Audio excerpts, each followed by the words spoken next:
Greetings, scholars. Beautiful mind here. Let's see. So we're continuing our discussion in chapter 2, and we're going to be working on section 2.6, other types of equations. A few learning objectives here. In this section, we're going to be able to solve equations involving rational exponents, solve equations using factoring, and solve radical equations.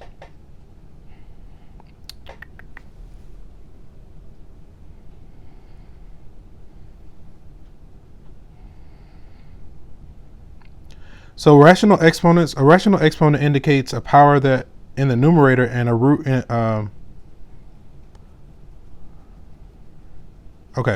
rational exponent indicates a power in the numerator and a root in the denominator. There are multiple ways of writing an expression, a variable, or a number with a rational exponent, right?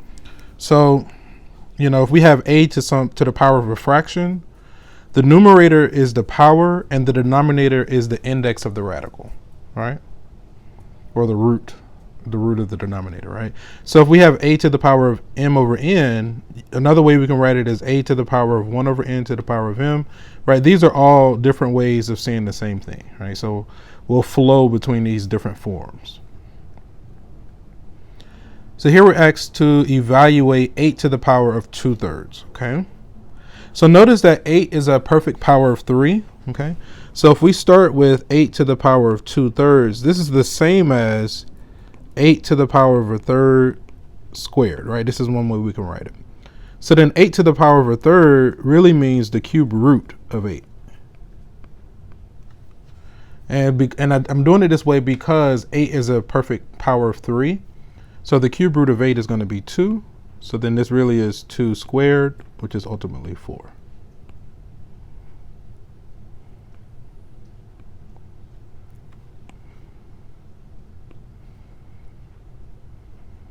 Okay.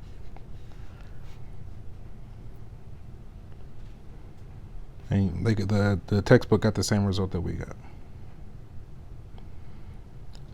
Solve the equation in which a variable is raised to a rational exponent. We have x to the power of 5/4 equals 32. Okay. So if we start with x to the power of 5/4 equals 32,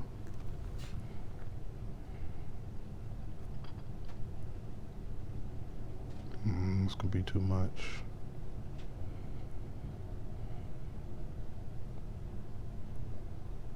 Okay. So one thing I want you to notice is that 32 is a perfect power, right? It's a perfect power of 5, right? 32 is going to be 2 to the power of 5. So I'm going to rewrite the left and the right. So on the left side, what I'm going to do, I'm going to rewrite it as x to the power of a 4th, and then that to the power of 5. And 32 I'm going to write as what? 2 to the power of 5. Okay? So then if we take the 5th root on both sides, right? Like if we did the 5th root here and the 5th root here, this cancels this cancels this. Okay? So then what this leaves us with is x to the power of a 1/4 equals 2. Okay, I'll keep working over here. So what this means is the 4th root of x equals 2. So then what we can do is raise both sides to the power of 4. This to the power of 4 and this to the power of 4. Again, this cancels this. Let me see. I think it's what, 16?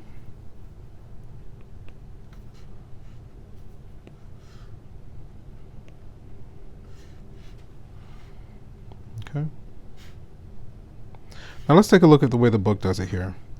So they started the same place we did. Now, and I was thinking something like this, but I kind of hesitated, right? So we have x to the power of 5/4 equals 32. So then if we raise both sides to the reciprocal of that, on this left-hand side, I want you to notice that a power to another power will be multiply. So 5/4 times 4/5, it becomes 1, right? So then that's why they have a power of 1 here. Okay. And then 32 is 2 to the power of 5. So if you have 2 to the power of 5 to the power of 4/5, so it's really going to be 5 times 4/5. The 5's cancel, and we're left with 2 to the power of 4. We got the same result, but you know they did theirs in a slightly different manner, but it's fine. We got the same result. Okay, so here we're asked to solve. Okay.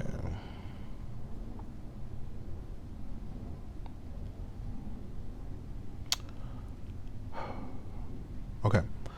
So here, let's start by getting a copy. We have this 3x to the power of 3/4 equals x to the power of a half. So I pause because I'm tempted to try their technique, right? Like we did in the previous example, where we raise both sides to the reciprocal. Now, I was almost tempted to say, okay, well, what if we squared both sides, really, because, you know, this is square root. But if we square over here on the left, we're still going to have a rational power, right? So I'm going to raise both sides to the power of 4, and let's see what happens there. Okay, so I'm going to say the entire left-hand side to the power of 4 and the entire right-hand side to the power of 4. Okay, now on the left, when we say to the power of 4, 3 to the power of 4, 9 times 9 is 81. So there's going to be an 81. 3/4 to the power of 4, we multiply those, so then the 4's cancel and we're left with x to the power of 3. Over here, half of 4, that's going to be x squared. Okay. I feel like the best thing here is set it to 0, right? I was tempted to divide both sides by x squared. I mean, we probably could do that, and I think we'll get the same result. But what I'm going to do is set it to 0. I'm going to subtract x squared on both sides. So then we'll have 81x cubed minus x squared equals 0. I'll keep working over here. So now we have a GCF, a greatest common factor. It looks like we can factor out x squared from both terms. And that'll leave us with 81x minus 1 equals 0. That 1 is easy to miss, right? You know, we could check by if we multiply back, we should get the same result, right? If we distribute, we should get the same result. So now we can apply the 0 factor property. We have 2 or more things that multiply to give us 0. So then we set each factor to 0 and solve. From the first factor, we have x squared equals 0 or 81x minus 1 equals 0. Okay. So from the first one, if you take the square root on both sides, x equals 0. Add and divide, x equals 1 over 81. Okay. So our claim is that the solution set is going to be this and this. Oops. So let's check these before we go forward, because we can check this. So if we're saying that these values of x make the left equal to the right,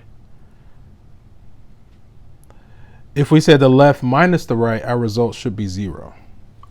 So we could do that, or I'm just going to plug it into either side. You know, so what I'm going to do is use my graphing calculator. Let me close all my extra tabs. Let's go here for the calculator. Okay, reload and refresh. Okay, that looks decent. So now, again, we could say the left minus the right, the result should be 0. I think I'm just going to put them in 2 separate equations and show that they're equal, right? So in the first equation, we have 3x to the power of 3/4. Okay. In the second equation, we have x to the power of a half. And I'm pretty much just typing it the way I see it, using my parentheses properly, okay? So let me call on the function. So to call on this function, I'm working on the TI-83 Plus. On the right-hand side of the calculator is a button that says clear. Left of the clear button is a button that says VARS. I think that's short for variables. I'm going to click on that button and then go to the right to go to Y variables. Number 1 for function. And first I want to call on the first function. And actually, you know what? I'm just being a little bit indecisive. What I'm going to, we can keep going, but I feel like it'll be a little bit better. I'm just going to say the left minus the right. So I'm going to get rid of my second one, so that way I'm only working with one function. And I'm going to say the left side minus the right side. So I'm going to, right here, I'm going to say minus x to the power of a half. Okay, so that way I'm only working with one function. Okay. So I'm going to repeat that to call on that function. And I want to evaluate this function. So when x is 0, we should get 0, and we do. And then we also want to evaluate it when x is 1 over 81. So I'm going to say 1 over 81. And we got our 0, right? So we can be confident in these results. Okay. So like if we were in a proctored exam, we got these results, we want to check. I think even with your exams, right? Because I think the exams kind of behave differently than the homework. So when you get an answer, you know, I think the homework you get instant feedback. With the exam, you don't get feedback until you submit the exam. So to minimize the number of attempts at the exam, you know, to check before you go forward, because you can't see your results until you complete the exam, it's important to check, right? To save yourself stress, time, energy, and money. All right, system, follow the system, saving yourself stress, time, energy, and money. Okay. So we can be confident in these results. Let me see. Okay. Let's see. Let us take one step at a time. First, put the variables on one side. Yep, I think we did that. I think we got that as well. Now, they kept theirs in terms of fractions. I mean, that's fine. Yeah, 0 and 1 over 81. Okay, let's keep going. So solving equations using factoring. A polynomial of degree n is an expression of the type of this type where n is a positive integer and an to a0 are real numbers and the leading coefficient is not 1. Setting the polynomial equal to 0 gives a polynomial equation. The total number of solutions, real and complex, to a polynomial equation is equal to the highest exponent n. All right. So a polynomial, what it is a finite sum of monomials. A monomial is a term that takes on the form, you have some real coefficient times a variable raised to a non-negative integer exponent, right? So for instance, examples of monomials would be things like 2x squared, 3x, 7, 5x to the power of 19. Those are all examples of monomials, right? So then all a polynomial is, poly meaning many, is just a finite sum, finite meaning the opposite of infinite. Polynomial is a finite sum of monomials, right? That's what this generic form that you see in the center of the screen is. So we're asked to solve the polynomial by factoring, okay? Let's start by getting a copy. Really? Did you really die on me that fast? I gotta charge my pen. I charged it a little bit before I started this, but I guess I didn't charge it enough. Let me see. Solve the polynomial by factoring. So we're gonna start by getting a copy of this, set it to 0, and then we'll factor. All right, that should be good for like another 15 minutes or so. And then like I try to avoid charging it over the weekend because I use my tablet for gaming. And I swear, I be doing these 5-on-5 battle royale type games. So I'm playing with people all over the world, and it's like live, right? And I usually play like bait characters. So like I choose these like dopey bait characters, trying to like trick the opponents and lure them into like kill zones. And so as soon as I like to get close to them and I get ready to like do my escape, notification pops up. Apple Pencil battery is low. I'd be like, no, go away. And then when I come back, you have died. I'd be like, God. It'd be hilarious. It'd be frustrated when I'm in the match, but it's hilarious. I feel like if spirits and things were watching me, they would just be laughing because it should be funny. It'd be funny, but it'd be frustrating when you're like in the moment. Anyway, okay, so that's why I don't charge my pen, because I get all these notifications about it at the worst times. Okay, so let's start by getting a copy, right? So we have this 5x to the power of 4 equals 80x squared. Okay, I'm going to set it to 0. So I'm going to subtract the 80x squared on both sides, and we'll get this equals 0. Okay, so then I want to factor out my greatest common factor. So if we look at the numbers between 5 and 80, 80 is a multiple of 5, so we can factor out a 5 from there. And they both have at least 2 x's, so we can factor out an x squared from both terms, okay? So from the first term, if we factor out 5x squared, we're going to be left with x squared. Let me see. How many 5s go into 8 is a 1, the remainder is 3, so then that's a 30, which is what, 6. 50 plus 30 is 80, okay? And the x squareds are gone. So then notice at this point, we got something squared minus something squared. That's a special factoring scenario. That's called difference of squares, right? So then this can be factored further into the form, running a little bit short on space, x minus 4 and x plus 4. Really? Man, guess that 15 minutes didn't work. Gotta charge it a little bit more.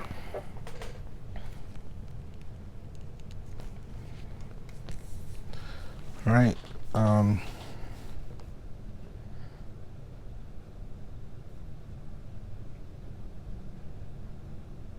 Yeah, like when I first got this pen, I think it said that like a 30-second charge or like a 15-second charge would last you 30 minutes.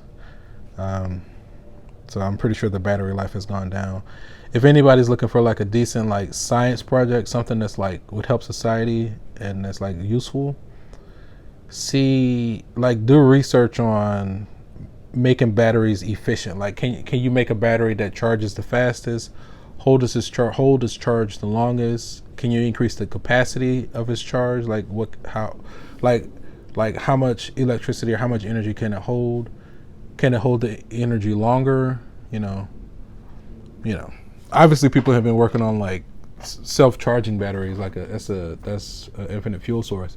And supposedly if you kind of like follow like Nikola Tesla, his claim was that we're surrounded by this energy, and that's what like Tesla coils and stuff like that. And we can pull it from the atmosphere. I haven't dug into it just yet, but that's the theory. And it's a lot of times with these kind of like stories or whatever, it doesn't even really matter if it's true or not. What matters is if you have someone that believes it, then they could make it a reality. Oftentimes, science fiction is a precursor to science fact, right? So as long as the mind can conceive and believe something, then it can achieve it a lot of times, okay? Hopefully that was enough time to let my pen charge, all right? So if not, I'll have to charge it a little bit more. Okay. Also, well, anyway, let's keep going. All right. So we got our 4 there, okay? So now we have 2 or more things that multiply to give us 0, so we can apply the zero factor property. We basically set each factor to 0 and solve. So we have 5x squared equals 0, or x minus 4 equals 0, or x plus 4 equals 0. We need all 3 to generate all the solutions. From the first one, if we solve that, we're going to get x equals 0, x equals 4, x equals negative 4, okay? So our claim for the solution is that x equals negative 4, 0, and 4. And I guess between examples, if I'm not using the pen, I should probably charge it. So that way we can stop having less issues of it charging, at least for this section. It should be good in time for the next section. Okay. I think I'm going to use my calculator like I did the last example to check this. I'm going to go to my y equals, and I'm going to say, so all of these results should make the left side equal to the right side. So I'm going to say the left minus the right, and the result should be 0. Okay. So the left side being 5x to the power of 4 minus 80x squared, 80x squared. Okay. And I want to test these 3 results. I'm going to quit. Okay. I'm going to call on the function. When x is negative 4, we should get 0. I'm going to recall. When x is positive 4, we should get 0. And when x is 0, we should get 0. Right? So we confirmed that those results behaved like we anticipated. So we can be confident in these results.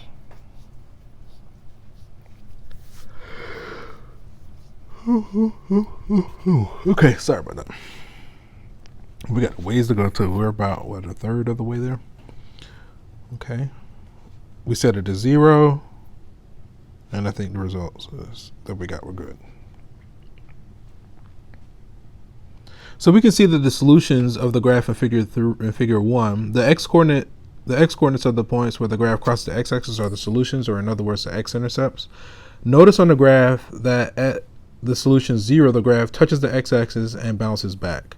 It does not cross the x-axis. This is typical of double solutions, right? So that gets into this concept of multiplicity of your results. Notice that the 0, we got it from, that factor had a power of 2.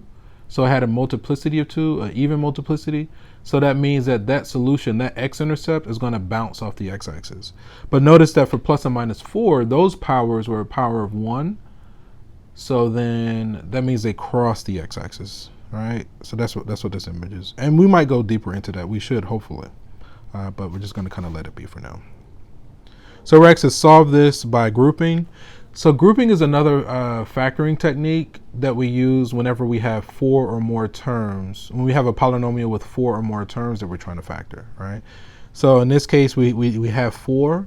So we can try different grouping arrangements to factor and to try to get it to work, right? Okay. I'd still rather have this here. Okay. So if we start with x cubed plus x squared minus 9x minus 9. Now it looks like it's already kind of grouped in a favorable manner.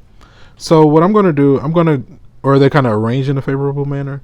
I'm going to group the first 2 together and the last 2 together. Now if I focus on the first 2, I ask myself, what's their greatest common factor? It looks like we can factor out an x squared from those 2 terms. And if we factor out an x squared from those 2 terms, we're going to be left with x plus 1, okay? From the second 2 terms, the greatest common factor looks like a negative 9. And if we factor out a negative 9 from both of those, we're going to be left with x plus 1, okay? So notice, after we factored out the greatest common factors based on this grouping, we were left with the common binomial factor in blue, right? That's the hint. Right? When you're doing factor by grouping, you're looking for that common binomial factor. Okay, so now we can factor out that common binomial factor. All right. All right, we can factor it out. And so, well, that'll leave us with, we're going to have our x plus 1. They both had the blue thing, so we factored it out. If we remove the blue things from each term, again, terms are things that we add and subtract. Factors are things that we multiply and divide. So then what we're going to be left with is x squared minus 9 equals 0. But then this guy is a special factoring scenario. We got something squared minus something squared. Take a moment to, hopefully you already have the solution for that. Just take a moment to yourself. Hopefully you got it. Okay. So now if we factor this, the x plus 1 just comes down. X squared minus 9 factors into x minus 3 times x plus 3. Okay, so this is the completely factored form of the original. So then we have 2 or more things that multiply to give us 0. So then we set each factor to 0 and solve. I'll just work over here. So we get the x equals negative 3, negative 1, and 3.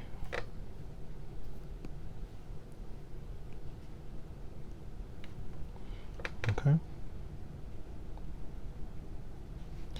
And doesn't hurt to check.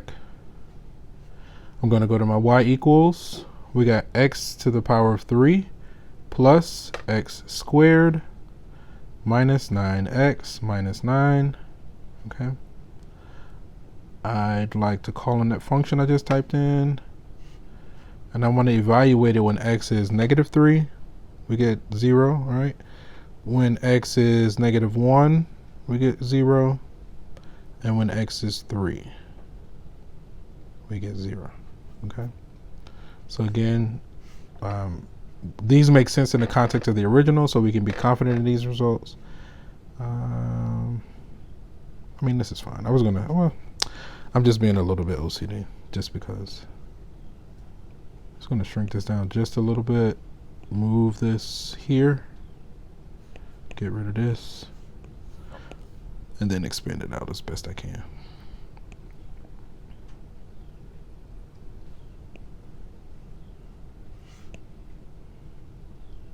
Okay, I feel like I just preferred it that way. All right.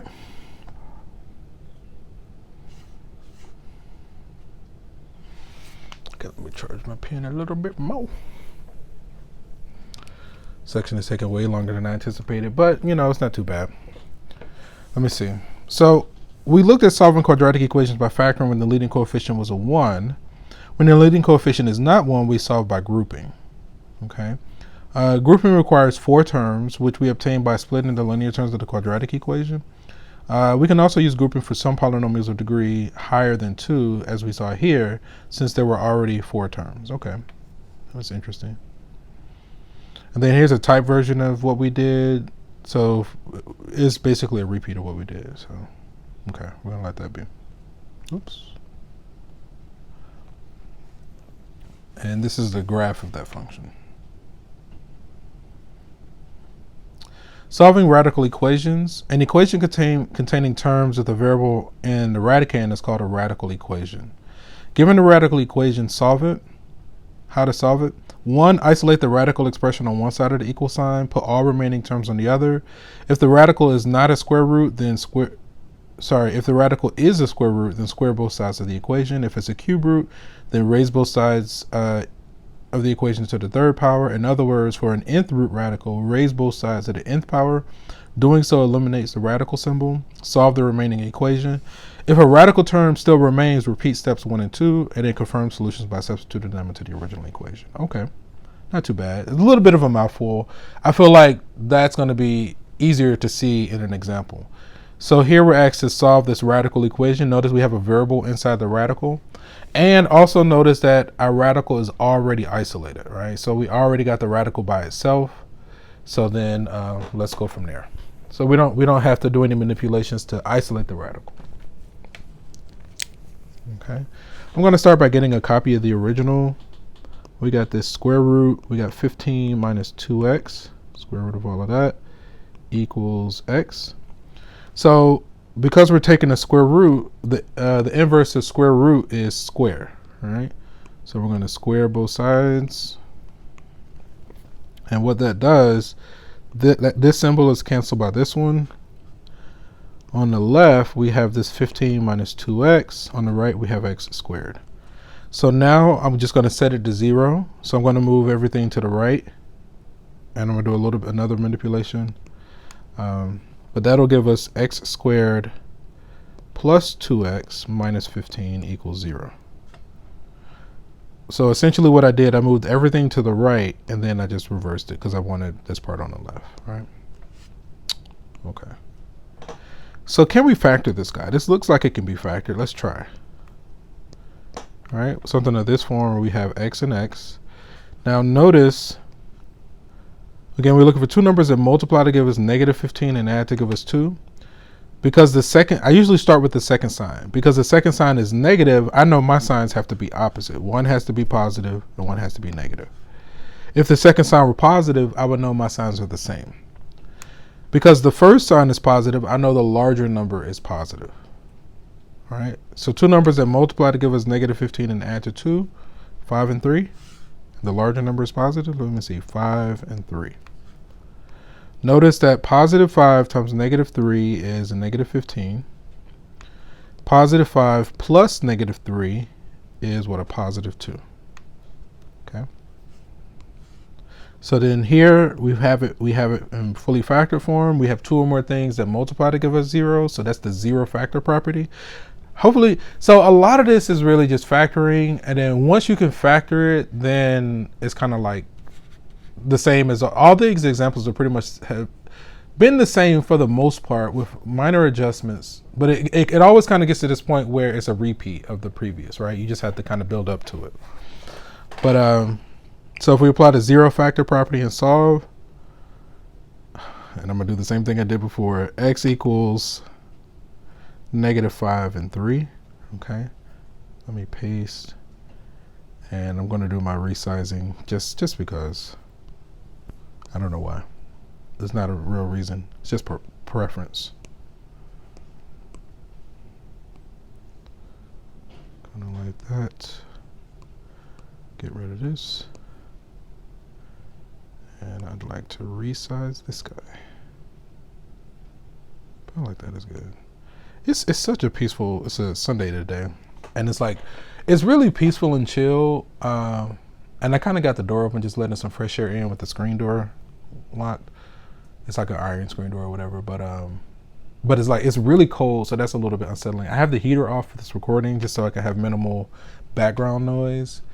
But aside from the cold, it's like really peaceful. I am grateful. As much as I don't like the cold, I do appreciate that the cold seems to minimize like mosquitoes and bugs, right? And stuff like that. So even though it is cold, I am grateful that there are minimal to no bugs. It's a refreshing air. It's really calm. The water is soothing, helps me to be calm. You know, it's really nice. I really appreciate it. Okay. So let's check this guy. Let's check this. Clear. If we go to y equals, again, you know what? Instead of saying the left minus the right, whatever x value I put in, it should spit out that same result. So I'm just going to insert the left. I'm going to say the square root 15 minus 2x. Okay. When we plug in each x value, we should get that value back. Okay. So I'm just going to recall. Now when x is -5, we should get -5. Oh, so that's what's called a, see, that's exactly why we check. That's actually an extraneous solution. So even though the algebra is correct, sometimes we produce results that are outside the domain, right? I don't think there are any real numbers where we can take the square root and produce a negative result, right? So the -5 is actually outside of our domain. And that's another reason we checked. So if we had submitted this would have been wrong. We would lose points. Then you're at the mercy of whoever's grading, right? But this is an extraneous solution. The algebra is fine, but -5 is outside of our domain. Okay. So then that's part of the reason why we check. So now let's evaluate it when we plug in 3. So again, that -5, sometimes you might hear me refer to it as the wrong answer. Algebraically is correct, but it's actually the wrong answer. Again, because it's outside of our domain. But 3 was good. We plugged in 3, we produced 3. Okay. Okay, so I'm glad we did that. We checked it. And let's see. The radical is already isolated on the left side of the equal sign. So proceed to square both sides. We did that. We solve.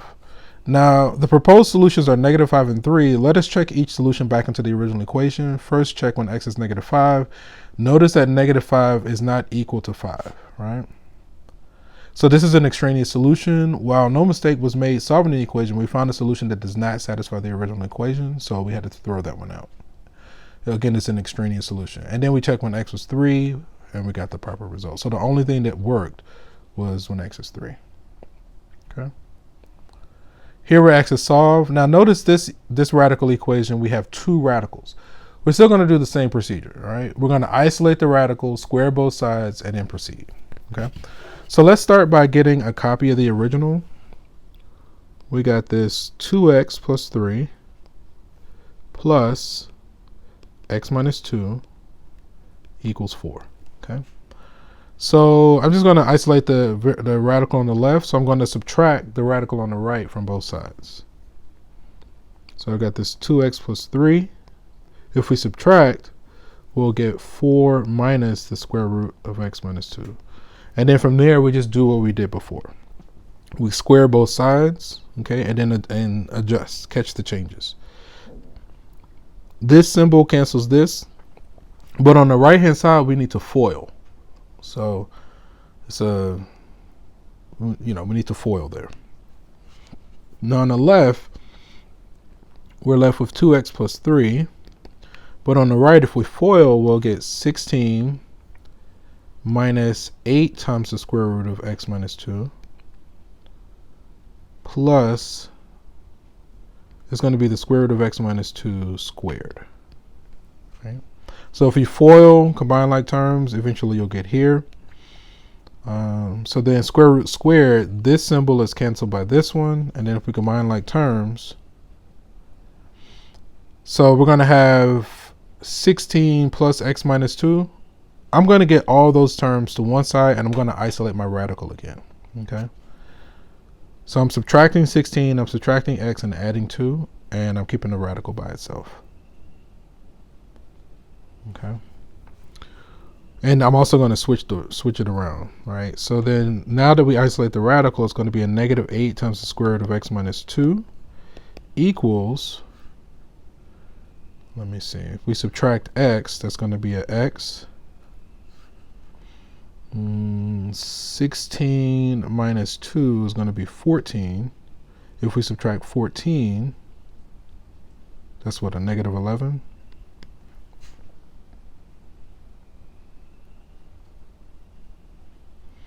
Okay, I'm going to go with this. So now I'm going to go ahead and square both sides. Okay. Negative 8 squared is a positive 64. And then, the square root is canceled by the squared, so we're left with this x minus 2. On the right, if we FOIL, minus 22x plus 121, okay? We're running a little short on space. I think I'm just going to resize this guy by itself. So like if I can put it about there.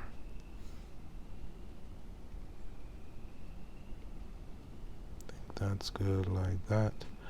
I'm just going to shrink this one down just to kind of get it to fit a little bit better. So I know that's a little bit weird, but okay. So that'll give me a fairly even space over here to work with. Okay. And so now with what's remaining, I'm going to distribute and expand, set it to 0 and solve. All right. So I'm going to move those results to the right hand side. Let me see. So we're going to have an x squared. We got a negative 22x minus 64x. So that's an 86, negative 86. Hopefully we're not making mistakes here. If we make a mistake, it's really going to throw things off. 128. So let me think. And that's a negative 128. So we add, shyster. I was kind of hoping the numbers were going to get smaller. 128, so 249. I feel like we made a mistake, but I'm going to go with it for now. Okay. And we got all of this equals 0. Oh, let's see. 6 and 9 is 15. So it looks like that's divisible by 3. 8 and 6 is what, 14? Two numbers that multiply to give us 249 and add to give us 86. So what I'm going to do, the 249, I'm going to write out the factors. 249 is, let me see, I know it's at least divisible by 3. What is that? 83? Let me see for 83. Is that a prime? Because it's not divisible by 3. 9 times 9 is 81. Siri, is 83 a prime number? For 83, the answer is yes, 83 is a prime number because Wow. It has only two distinct divisors, 1 and itself 83. This is from Numbers Education. Okay. For more, Oh my God. this on iPhone. Thank you, because I was like, please, I just wanted the answer. I didn't want a dissertation, right? So 249 is 3 times 83. Okay, so I thought it was going to be a lot of terms, but it's not. So maybe that helps us. Two numbers, yes, these are the two numbers, right? They multiply to give us 249 and they add to give us 86. Praise the Lord, right? So then we can factor, right? So we want to factor into this form as such. We have x and x. Notice here, my second sign is a plus, so we know they're the same. My first sign is negative, so my larger number is negative. So if they're the same and the larger is negative, then that means they both are negative. And then it should just be 3 and 83. So then the results are going to be 3 and 83. Okay. Let me see. 3, 83. They might work. Okay. So we definitely need to check these guys in the context of the original to make sure that they work. Nope. There it is. Okay. So I'm going to go to my y equals. So I'm just going to put in the left. When we plug these results in, it should output 4, right? So we have the square root 2x plus 3, 2x plus 3, close the square root, plus the square root of x minus 2. Okay? All right. So now we want to evaluate that function. 3 is one of our results. We should get 4. Okay, we confirmed it. And then we want to test 83 as well. Oh no, 83 looks like it's not working. 81, 83. Why did 83 not work?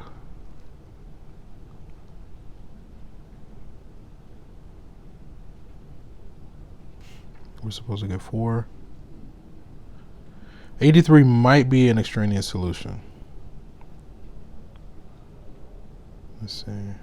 That has to be greater than or equal to 0. Yeah. Okay, so I think 83 is an extraneous solution, so we're going to scrap that one. And it looks like the only one that works is 3. All right, 3 did work, but 83 didn't. So we got one solution. Okay. As this equation contains 2 radicals, we isolate one radical, eliminate it, and then isolate the second radical, and then eliminate that one, right? So they pretty much did the same thing that we did. Okay. Factor and solve. Okay. Right. So one solution is 3, right? When we plug in 3, it made it true. When we checked 83, we got a false solution, right? It wasn't equal or whatever. So the only solution is 3. We see that 83 is an extraneous solution. Okay. See there? 4%. But I think we can make it to the end. Hopefully. Let's keep going. And it'd be notifications like that pops up when I'm gaming that like causes me to lose. Then my signal gets weak, and it's just, man, it's so crazy. From either skill level or technical issues. Between the two of those, it's just, eesh. Anywho, let me charge it while we work on this next part. Okay, so solving the absolute value equation. The absolute value of x, written as the x inside the double bars, has the following properties. If the absolute value, if x is greater than or equal to 0, then the absolute value of x equals x. If x is strictly less than 0, then the absolute value of x equals negative x. So for real numbers a and b, an equation of the form absolute value of a equals b, where b is greater than or equal to 0, will have the solutions a equal b or a equals negative b. If b is negative, the equation a equal b has no solution, right? Because absolute value is the positive distance away from 0, right? So, or the non-negative distance away from 0. So you won't have an absolute value equal. If an absolute value equals a negative, it should have no solution. It can equal 0 or it can equal to a positive number, but an absolute value is not going to equal a negative. An absolute value in the equation of the form absolute value of ax plus b equals to c has the following properties. If c is negative, then this equation has no solution. If c is 0, then it's going to have one solution. If c is positive, then it's going to have 2 solutions. So given an absolute value equation, how to solve it? 1, isolate the absolute value of the equation on one side of the equal sign. If c is positive, write and solve the 2 equations, ax plus b equals c, and ax plus b equals negative c. Notice the negative is on the right hand side. A common error is that students like to put that negative, they'll write a plus b equals c, and they'll write ax plus b equals c, and then they'll write ax minus b equals c, and that usually leads them astray, right? We're changing the c, the sign of the thing on the right, when we solve these absolute value equations, okay? So here we're asked to solve the following absolute value equations. I'll just do enough to fill up the screen. Once the screen is filled, I'm going to stop. Okay. So then for part A.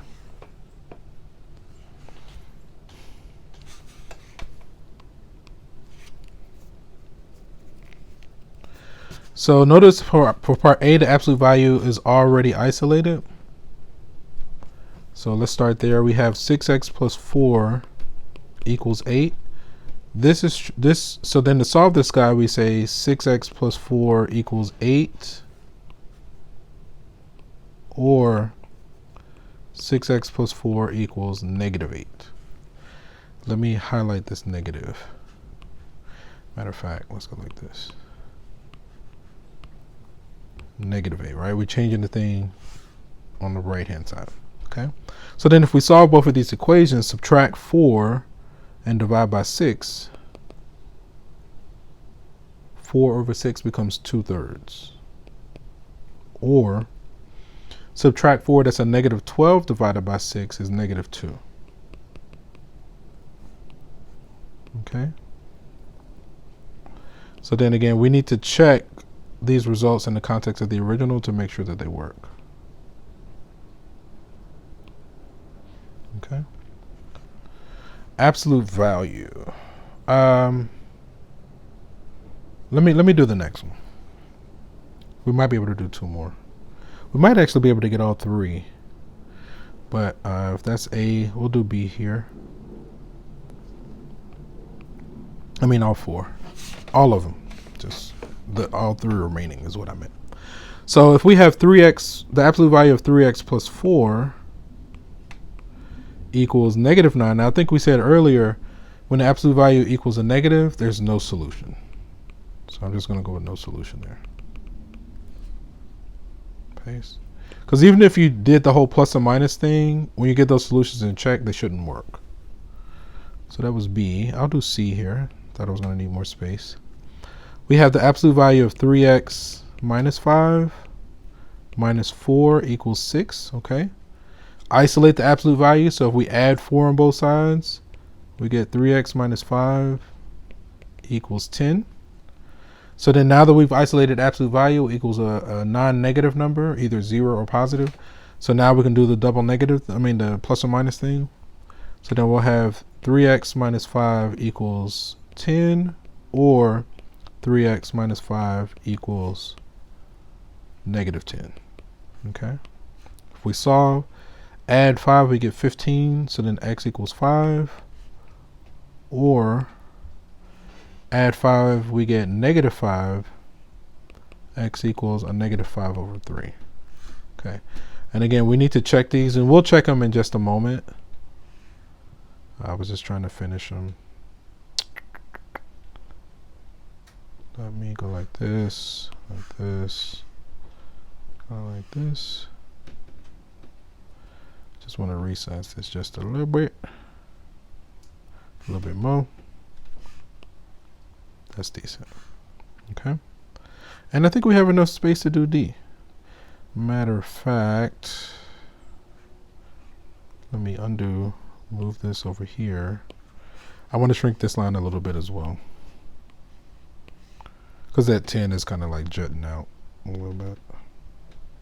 And I could use that space. Shrink it down just a little bit more, That's decent, about right there. Boom. And then this guy can go there. Boom. And that's decent. And we'll work here. Nice even space remaining. I was about to use the gray, but I didn't need it. So then, well, at least I don't think so. Let's check this one. Equals 0, okay? So we have this negative 5x plus 10, 10. The absolute value of that equals 0. So now we could do our plus or minus, but if we say negative 0, that's still going to be 0. So then we can just lose the absolute value. So we'll have negative 5x plus 10 equals 0. Subtract 10 on both sides. Negative 5x equals negative 10. Divide by negative 5. X equals 2. Okay. So let's check these results. Okay.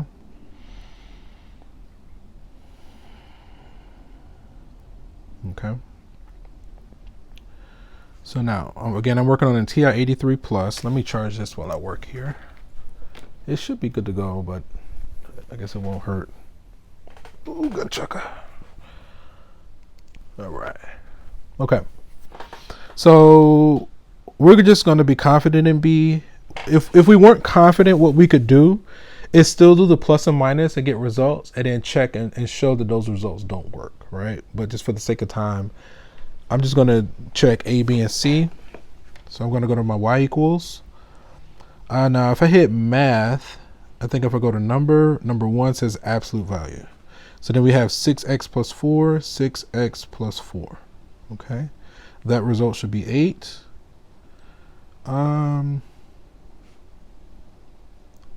For whatever reason, I'm going to put C in slot 3, just because it's C and 3 just matches, right? Okay, so I'm going to go back to math, over to number, and call on the absolute value, and we're saying 3x minus 5, 3x minus 5, close the absolute value, then minus 4. That result should be 6 for those solutions. And then for D, math, number 1 for absolute value, we're saying the absolute value of negative 5x plus 10, negative 5x plus 10. Okay, close off the absolute value. And so we're going to evaluate those for our results. Okay, quit. So first, let's call on the first function. And we're saying when x was 2/3, the result should be 8. Okay, and when x is negative 2, the result should be 8. Okay, so we feel we can be confident in A. B, we got no solution, so let's call on C. Go to variables. C is number 3. So we're saying when x is 5 or negative 5/3, the result should be 6. So when x is 5, we should get 6. And when x is a negative 5/3, we should get 6. Okay. And then for D, when x is 2, we should get 0. D is number 4. When x is 2, we should get 0. Okay. So we confirmed our results, all right? And we're just being confident in B, but I at least provided a solution to how if we weren't confident, what we could do. Okay. So with these, let's see what the book has. Okay. Oh no. Okay, so I got to back out of this and then open it up again. Okay, let's try it again. Oh, you know what? I gave myself space. That's what it was. I guess I don't need that page. I'm just going to go ahead and delete it. 33. It's kind of bugging a little bit. I'm going to delete this page. I didn't even realize I had done that. I wish I had known, but that's okay. Yeah, I had put an extra, because I felt like I would need some space, and I didn't need it. Ended up not needing it. Yeah, I had put a blank page in there. Okay. So 2/3 and negative 2. 2/3 and negative 2. There is no solution as an absolute value cannot be negative, so that was B. For C, 5 and negative 5/3. 5, and then for D, we got 2. Okay. So I think we got all those results. Okay. So solving other types of equations. There are many other types of equations in addition to those that we've discussed so far. We will see more of them throughout the text. Here we'll discuss equations that are in quadratic form and rational equations that result in a quadratic. So solving equations in quadratic form. If the exponent on the middle term is half of the exponent on the leading term, then we have an equation in quadratic form, which we can solve as if it were quadratic. We substitute a variable for the middle term to solve an equation in quadratic form. So given an equation in quadratic form, how do we solve it? 1, identify the exponent on the leading term and determine whether it's a double of the exponent of the middle term. If it is, substitute a variable such as u. You'll hear me refer to that as u substitution. For the variable portion of the middle term, rewrite the equation so that it takes on a standard form of a quadratic. Solve using one of the usual methods for solving a quadratic. Replace the substituted variable with the original term, and then solve the remaining equation. Okay. Again, a mouthful. Let's just work a few examples to kind of to drive that home. All right. So solve this 4th degree equation, right? So at first glance, it's power of 4. Notice that the highest power is a trinomial, which is 3 terms. The highest power is a power of 4, and then the middle term is a power of 2, which is half of 4. So we can rewrite this in a form so that it takes on a quadratic equation. Okay, so we're going to use this technique I call U substitution. Okay, and we're going to let U. I'm going to say I'll do this in this color. Let U be x squared. Okay, so then if we let U be x squared, the first term becomes 3u squared minus 2u minus 1 equal to 0. Because 3x squared is what? Sorry, 3x to the 4 is 3x squared squared. So which is really u squared, right? So then this guy, we can factor. We're looking for two numbers that multiply to get us -3. Let me see if we can jump straight to this form. And we have to use the AC method of factoring. Two numbers that multiply to give us a -3 and add to give us -2. So it looks like it's a -3 and a 1. -3 and a +1. Notice that -3 times 1 is our desired -3. -3 plus 1 is our desired -2, right?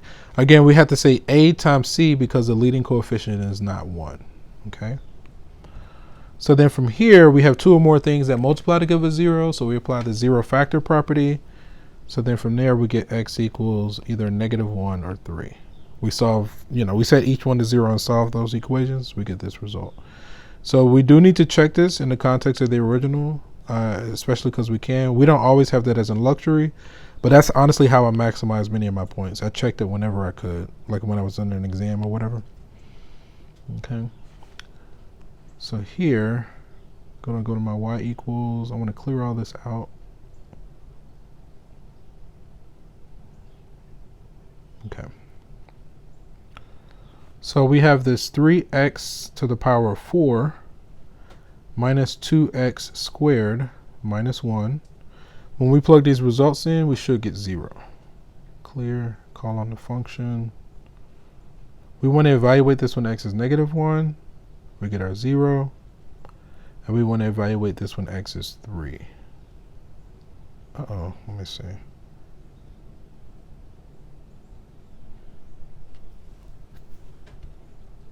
Let me check again. Oh, duh. I see what I did wrong. Okay. Let's back up. So that's not x, right? I forgot I did U substitution right here. These are supposed to be u's. I neglected so let's do this and we'll do this color. This is supposed to be u minus 3, u plus 1, and u equals these, right? So then from here, what we have to do is put it back, right? We need to put x back. So then that's what I've forgotten. So if u equals these, then that means that, and I guess I'll do it over here. So we have x squared equals -1 or x squared equals 3. So that -1, now wait a minute. 3 minus 2 is a 1. What am I missing here? We get our -3, we get our -2.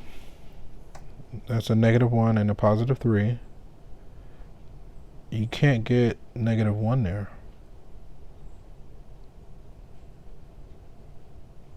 But why did -1 work? Let me see something. We get plus or minus. Why did -1 work?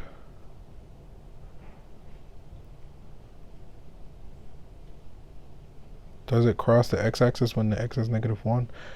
Let's look at the graph.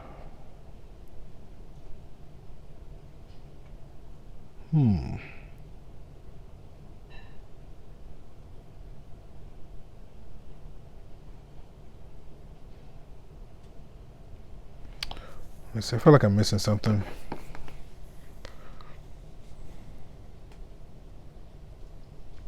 Oh, Okay, man, I am just like, I found it. Whew. I was like, I know that's one of the solutions. Why am I not getting it, right? I wasn't finishing it out properly. Okay, so we need to finish these out, right? So now we have x squared minus 1, or x squared equals -1. Dang it, that didn't work either. I was about to set it to 0. Yeah, I don't know. That's not really working.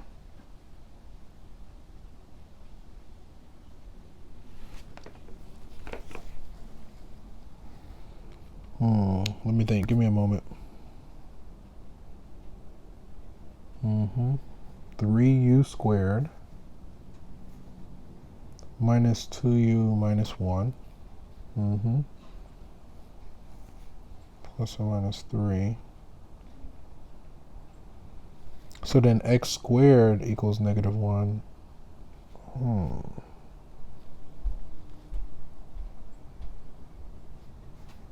When you add, you get x squared plus 1 equals 0.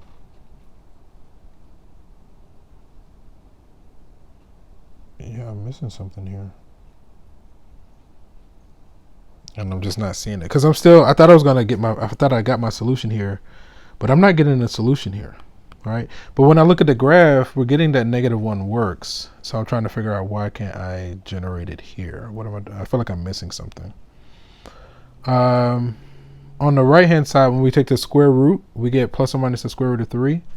Unless I typed it in the calculator wrong. Let me check. That's probably what it is. It is a power of 4. And I think the -1 works. Those are powers.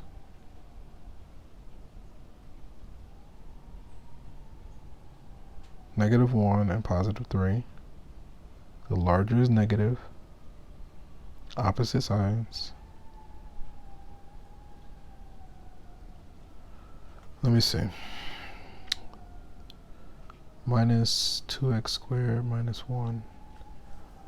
Okay, I'm going to have to piggyback off my notes. I can't get to the bottom of, because it feels like -1 should be a result, and it's not. I'm not able to generate it. But over here, we're getting x equals plus or minus the square root of 3.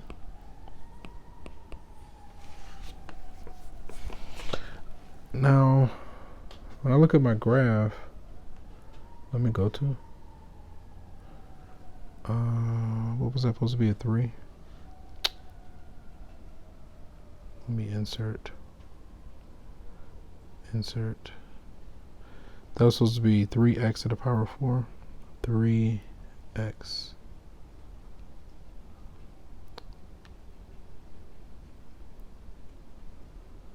Delete. Shysta, this thing is throwing a tantrum. Insert x. Sorry. Okay. 3x to the power of 4 minus 2x squared minus 1.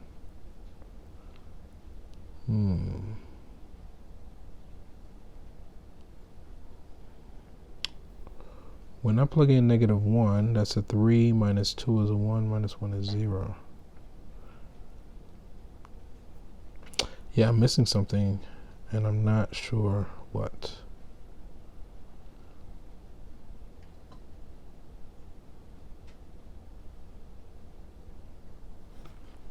Plus or minus the square root of 3.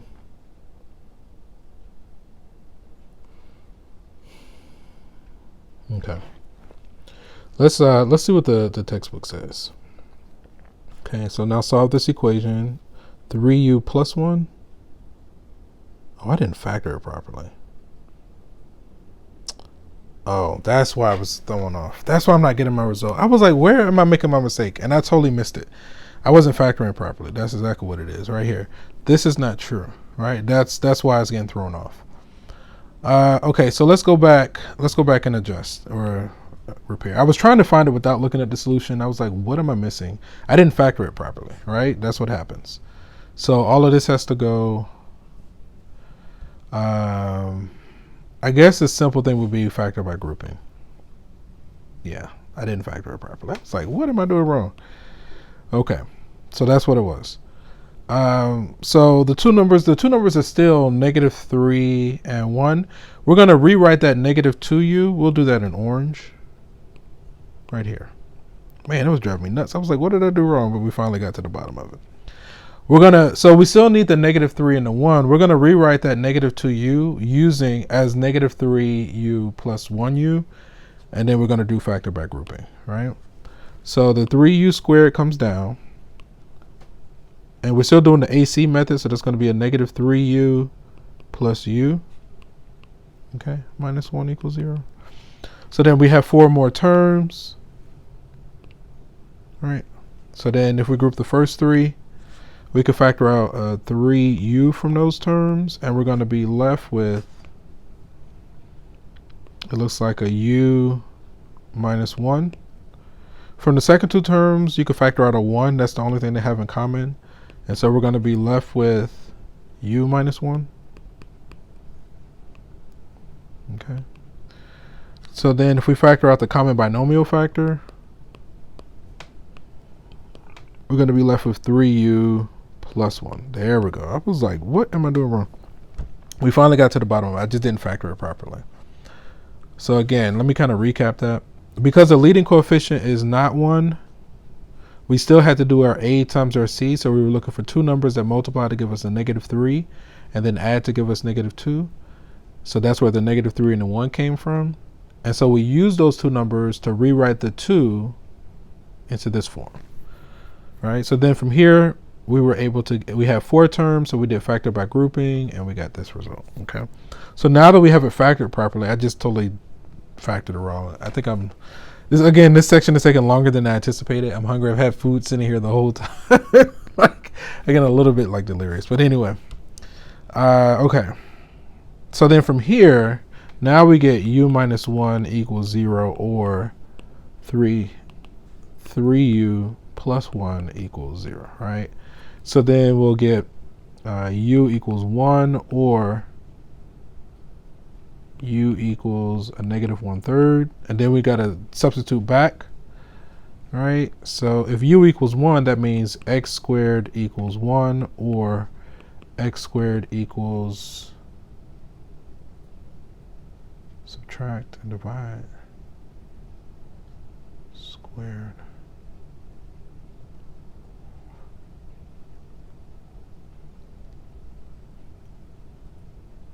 Yeah. So we got x squared equals a -1/3, but if you square something, you're not going to get, if you square a real number, you're not going to get a negative result. So from here, we're going to get no solution there. And then from here, it looks like we get plus or minus 1. When we take this square root on both sides, then x equals plus or minus 1. Whenever we take an even root, we have to include plus or minus 1. Can I paste? No? Okay, that's okay.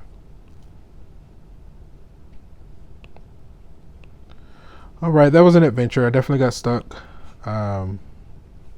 but also we would have caught it when we went to check it. You know, like when you check it, then the numbers don't work out. So that means we made a mistake somewhere. That means we have to go back and try to find where we made the mistake. Okay, so now when we check it in the calculator, all right, it should work.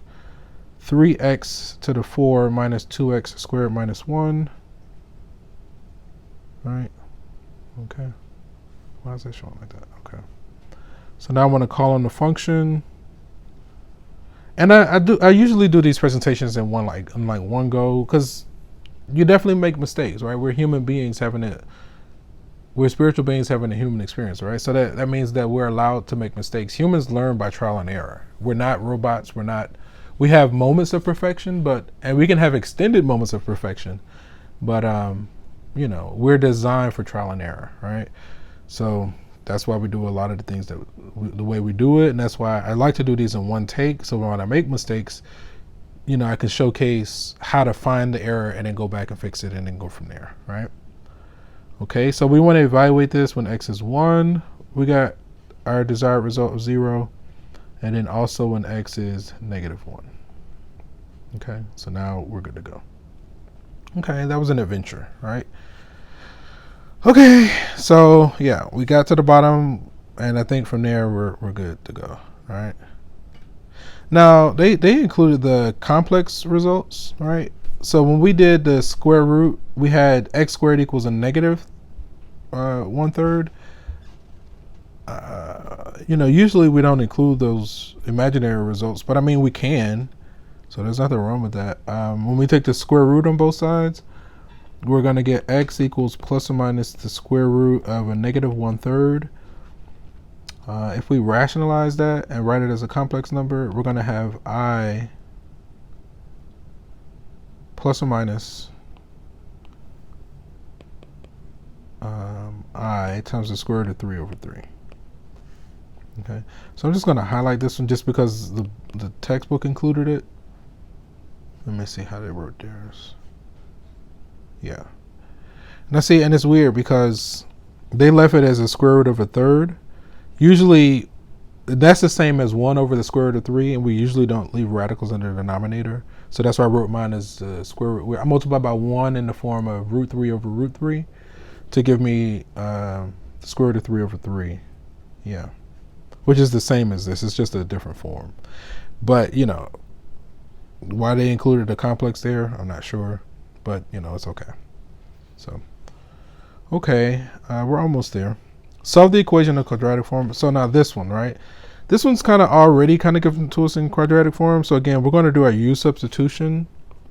So let u be x plus 2, right? So then if we do that substitution, we're going to have u squared plus 11u minus 12 equals 0. Okay. So then we're trying to factor in some form like this, u and u. Because the second sign is a minus, we know our signs are opposite, so one has to be positive and one has to be negative. The larger number is positive, so it looks like it's 12 and 1. Notice that 12 times negative 1 is negative 12. 12 plus negative 1 is a positive 11. Okay. So then from here, we get what? If we solve each using the zero factor property, u equals a negative 12 or u equals 1. Okay. And I'll keep working over here. So then if we substitute back, if u equals x plus 2, so then we'll have x plus 2 equals a negative 12, or x plus 2 equals 1, x equals a negative 14, or x equals a negative 1. And let's check these results to make sure they work. Okay. So we have parentheses x plus 2 squared plus 11 times x plus 2, okay, minus 12. When we plug these results in, we should get 0. Okay. So I'm going to call on a function. I want to evaluate it when x is a negative 14. We got our 0. And we want to evaluate it when x is a negative 1. We got our 0. Okay. All right. So then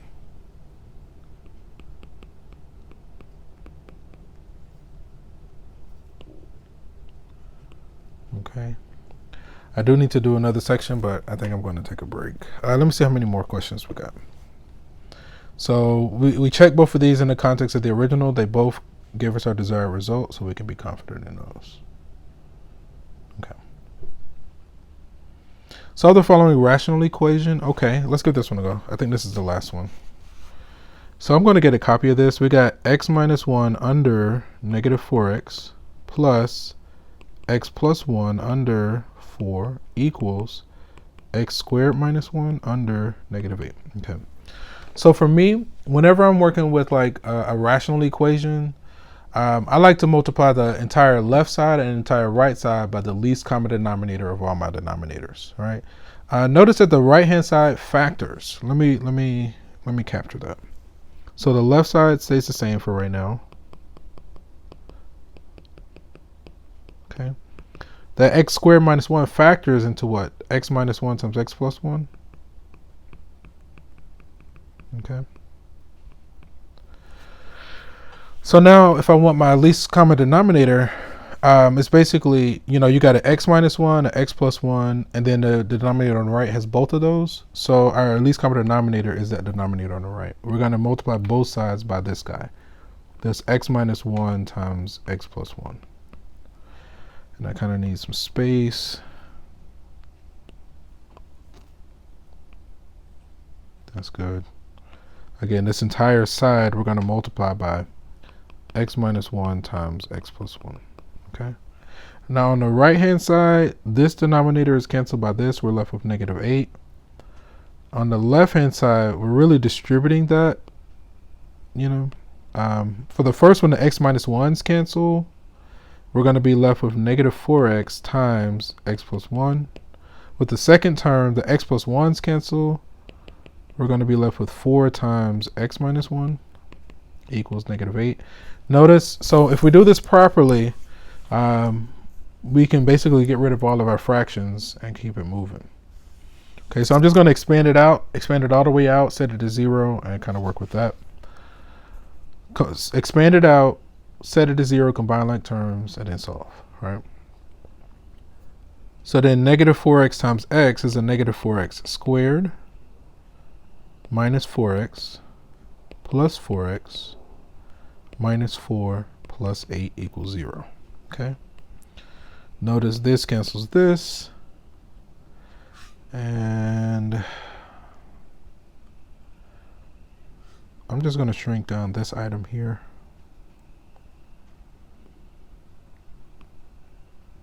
Just for the sake of space. About like that is fine. Okay, and I'll work here. Oops. Let's see. I am going to rewrite it. Let me see. So we're going to have 4 minus 4x squared equals 0. Looks like we can factor out a 4 from both terms. 1 minus x squared equals 0.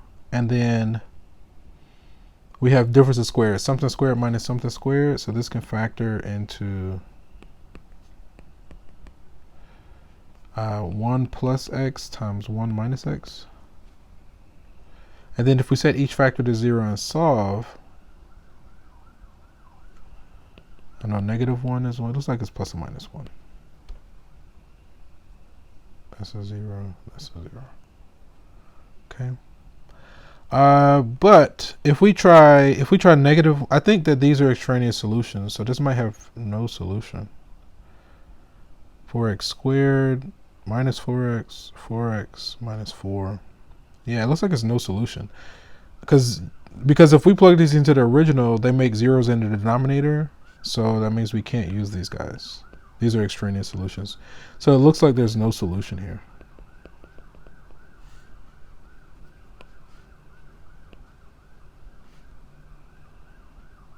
Okay.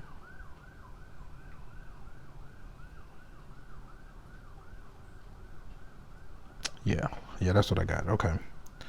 So here, in this case, either solution produces a 0 in the denominator of the original, therefore there is no solution. Okay. So that was an adventure. Took me a lot longer than I originally anticipated, but that's how these things go. And then we definitely got snagged on one, and I went on and left that in the video because it is important to know how to navigate those errors, find your solutions as best you can. And we ended up factoring incorrectly. We would have realized it when we went to check it, that the numbers weren't working out. So then that would have been a signal, oh, we made a mistake. We need to go back and fix something. And it turned out that we've ended up factoring incorrectly, okay? So with that, we're going to go ahead and end the session here. And from one beautiful mind to another, have a great day and take care. Peace.